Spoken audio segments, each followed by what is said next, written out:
Pendant 2000 ans, un monde fut prisonnier d'un cauchemar semblant être infini. De nombreux héros ont tenté de mettre fin à ce cycle de haine, à toutes les souffrances de ce globe. Un en voulant détruire 80% de l'humanité pour offrir la liberté à son paradis, et un autre en voulant rendre son propre peuple incapable de se reproduire pour finalement finir par disparaître derrière les murs. Ohio tout le monde, j'espère que vous allez bien. Nous allons parler pour la toute dernière fois des 9 titans primordiaux. Avec la fin du manga et de l'anime, plusieurs informations ont été révélées et les titans sont soudainement devenus encore plus intéressants et mystérieux. Je vous invite à vous abonner pour ne rien rater sur l'attaque des titans, et avant de commencer, je dois vous raconter un petit truc.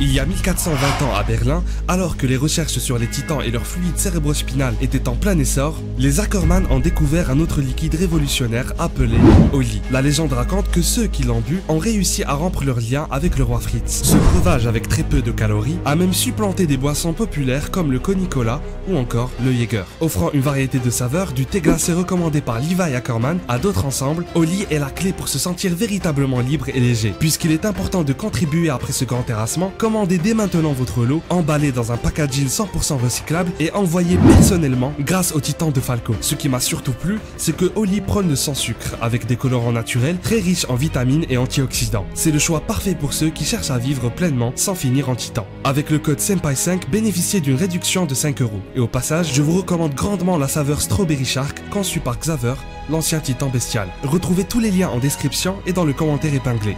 Dites-moi qui est selon vous le titan le plus puissant. Allez, c'est parti.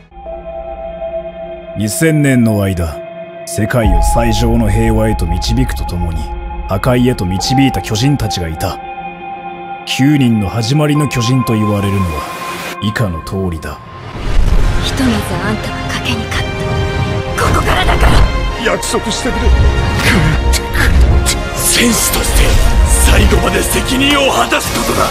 子孫奪還する。目指すはパーフェクトゲームだ。エルドルと巨人は奪われていた。やるんだ。今そこで一匹残らせ。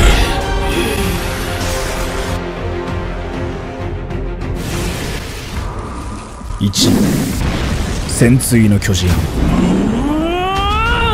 Le tout dernier primordial annoncé dans l'œuvre est sûrement le plus fascinant, puisque peut matérialiser toutes sortes de choses, comme des armes flexibles telles des arbalètes, des arcs, des flèches, des sabres, un bouclier et j'en passe. Son détenteur peut user du durcissement afin de se protéger dans un cocon et pouvoir contrôler son titan à distance, à l'aide d'un cordon qui les relie, après s'être transformé au préalable à partir des jambes au lieu de la nuque. Tout ça le rend très difficile à abattre. Seul problème, toutes ces capacités demandent beaucoup d'énergie, et donc le possesseur ou la possesseuse de ce titan peut vite se retrouver dans des situations très délicates, et surtout si son ennemi peut détruire le cristal. Sa forme originelle sans armure est la suivante. Il est dégueulasse, on est bien d'accord. Par contre, dans le tout dernier arc, on en a vu plusieurs, et c'était fort intéressant et satisfaisant. Ils ont tous les traits d'un bourreau. J'aurais tellement voulu avoir un spin-off pour tous les voir, et surtout, écouter leurs dernières paroles. Imada, Mikasa. 2、アギトの巨人。 Possédé par Ymir, Marcel, Porco Gaillard ainsi que Falco Glace, ce titan s'est vu changer de forme à chaque fois, tout en gardant ses griffes tranchantes et ses crocs renforcés. Sa puissance réside dans sa mâchoire et sa vitesse. Malgré le fait qu'il soit très souvent sous-estimé, il sait comment infliger de nombreux dégâts très importants. Et j'irais même jusqu'à dire que le titan mâchoire est capable de résister et même battre certains des titans primordiaux, puisqu'est même certain de briser leur durcissement. 3、鎧の巨人。 Surnommé le bouclier de Mar, il possède une armure très résistante, sauf aux articulations, là où chaque soldat peut tenter sa chance pour le ralentir ou lui faire perdre son équilibre. Toute arme s'est révélée inutile lorsqu'il s'agissait de s'attaquer à son corps robuste, à l'exception des canons anti-titans, des lances foudroyantes conçues par Ancizoé et des équipements propres au titan marteau d'armes, qui ont pu percer sa cuirasse. La technologie des armes a finalement beaucoup évolué, mais n'oublions pas que le titan cuirassé également.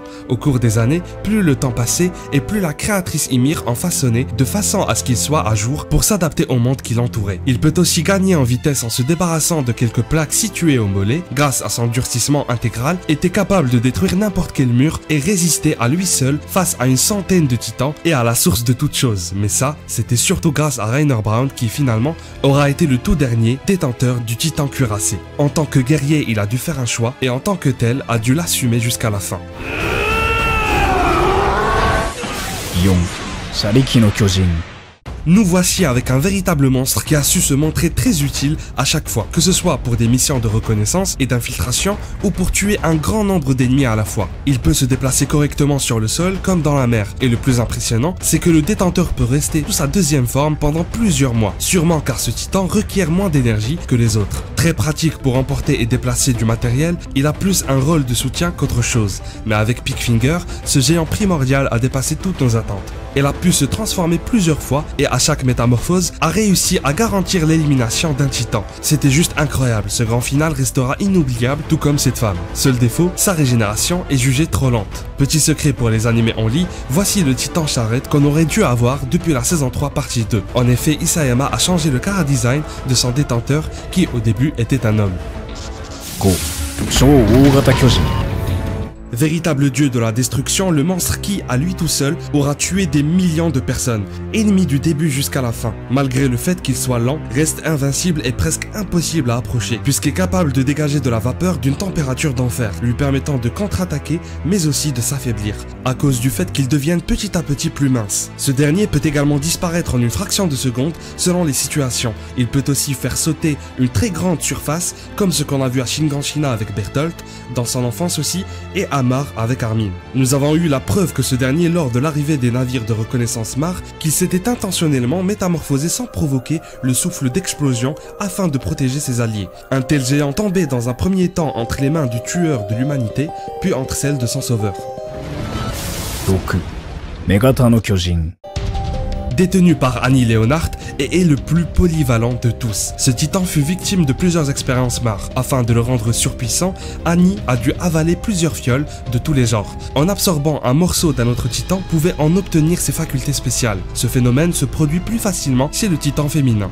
On a pu voir Eren avec son titan assaillant faire la même chose pour bénéficier de la cristallisation, et c'est pour cela qu'Annie pouvait utiliser la capacité du cri, afin d'attirer des titans. Elle a sûrement hérité ceci du titan originel. Mais le pouvoir reste incomplet. Du coup, le seul problème, c'est qu'elle ne peut pas les contrôler. Ce titan est très rapide et son niveau de combat au corps à corps reste très impressionnant. Merci à son père qui lui avait appris ces techniques. Si jamais son détenteur est en danger, il peut se protéger à l'aide d'un cocon en cristal. Tout comme le marteau d'armes, c'est à se demander si elle n'avait pas bénéficié de ce pouvoir de ce dernier.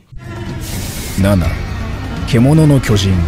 Véritable diable de ce monde, le titan bestial a vraiment su se démarquer, déjà par sa forme très singulière. Qui a déjà vu un titan avec des abdos et un gros ventre à la fois? Il est très surpuissant car possède une précision incroyable et peut donc balancer des missiles, des rochers, des chevaux ou même votre famille à l'aide de ses longs bras, et ça grâce au fait qu'il jouait au baseball étant petit. C'est clairement l'un des titans les plus puissants, surtout grâce à son cri, lui permettant de changer n'importe quel Eldien en titan primaire ayant ingurgité son liquide cérébrospinal, et de le contrôler comme il le désire, même durant la nuit. Il fut le seul à en être capable car il possède du sang royal. Ce titan s'est vu changer de forme au cours de nombreuses années. Crocodile, singe, lapin, dinosaure, bélier et j'en passe. Seul détail inexpliqué, pourquoi Xaver avait dit que son titan était inefficace dans les guerres alors que dans le dernier arc, il fut très robuste et utile. Je pense qu'il a dû simplement mentir ou faire semblant pour faire croire au Mar que son géant ne valait pas la peine, pour qu'il puisse se focaliser sur ses recherches. Vu qu'il n'y avait pas de successeur à cette époque, car il était sûrement en phase d'entraînement, Xaver ne fut pas dévoré. Et bien sûr, le plus beau des titans reste celui de Falco, qui a hérité du titan mâchoire, mais en plus des caractéristiques du bestial, vu qu'il possédait son liquide cérébrospinal. Dans tout l'attaque des titans, on aura eu deux titans volants, un qu'on a vu dans les souvenirs de Falco, et puis le tout dernier dans le chapitre 135. 8、進撃の巨人。 En possession d'Eren Yeager, après Grisha et Eren Kruger, de tout temps et en toutes circonstances, il n'a jamais cessé d'aller de l'avant. Porté par sa quête de la liberté, il est le Shingeki no Kyojin de cette histoire, mais également son véritable auteur, puisque le pouvoir de ce dernier est de permettre aux détenteurs actuels d'envoyer des souvenirs aux prédécesseurs. Ainsi, le prédécesseur contemple des petits bouts de l'avenir, lui permettant de poursuivre son chemin, car au final, le futur est inchangeable, tout est écrit. Il ne reste plus qu'à aller de l'avant. Il est donc capable de communiquer et même influencer dans certaines situations ses semblables. Hormis cela, il reste très classique comme titan primordial, mais a su progresser naturellement pour tenir tête au cuirassé, mâchoire, féminin et au marteau d'armes. 9、始祖の巨人。 Ymir, Karl Fritz, le père biologique de Rod Reiss, Uli Reiss, Frida Reiss, Grisha et enfin Eren Yeager. Voici tous les détenteurs de l'originel, le titan le plus redoutable de tous, capable d'anéantir tous les titans et les contrôler, de transformer le peuple d'Ymir pour les créer, comme ce qu'on a vu avec les titans colossaux et les titans bêtes. Il peut également les cristalliser, modifier l'organisme et l'ADN de l'homme afin de les protéger des épidémies et pour les rendre stériles. Il peut aussi altérer la mémoire et encore anéantir l'humanité entière en quelque sorte. Tout ça reste possible s'il est entre les mains d'une personne de sang royal ayant brisé le pacte de non-agression, permettant au prince ou à la princesse de rester prisonnier à jamais dans le chemin. Cependant, un Eldia normal peut tout à fait exploiter les capacités du fondateur en entrant en contact avec un titan de sang royal. Tous ces titans nous ont marqués durant cette magnifique histoire. Voici maintenant quelques facultés communes. Tous les titans peuvent naturellement se durcir et se régénérer. Certains le font très rapidement, d'autres plus lentement. Enfin, le féminin maîtrise carrément cette option puisqu'il est capable de privilégier un organe pour récupérer plus rapidement un instinct primaire indispensable. La régénération dépend de la volonté du détenteur. Exemple, Reiner allait mourir à ce moment et le voulait également. C'est pour cela que Falco avait compris pourquoi il n'arrivait pas à se régénérer. Certains d'entre eux peuvent avoir recours à une technique presque interdite, celle de transférer les fonctions cérébrales vers le bas de leur corps. Ainsi, si leur tête est tranchée, ils pourront bénéficier d'une deuxième petite chance pour se rétablir. D'autres peuvent articuler, mais cela dépend de la structure de leur bouche. Le titan charrette, marteau d'armes et bestial en sont capables. Le mâchoire également, mais pas avec autant de fluidité. Avec un peu d'entraînement, ceux qui ne demandent pas trop d'énergie peuvent utiliser leur titan plusieurs fois, comme Eren Yeager qui a pu battre un record en dépassant les 3 métamorphoses. Chaque titan peut se transformer partiellement pour effectuer une tâche bien précise, protéger des amis, se libérer d'une prison, prendre une cuillère, et j'en passe. Chaque titan primordial possède un nom, un passé, des souvenirs, des victoires, des défaites et enfin des sentiments. Chaque titan primordial est parfait pour quelque chose et aucun d'entre eux n'est inutile. Je vous invite à me dire quel est le titan le plus puissant selon vous ou alors votre préféré et pourquoi. Merci à Oli pour la collaboration. N'hésitez pas à utiliser le code promo Senpai5 pour bénéficier d'une réduction de 5 €. Abonnez-vous pour ne rien rater et à la prochaine.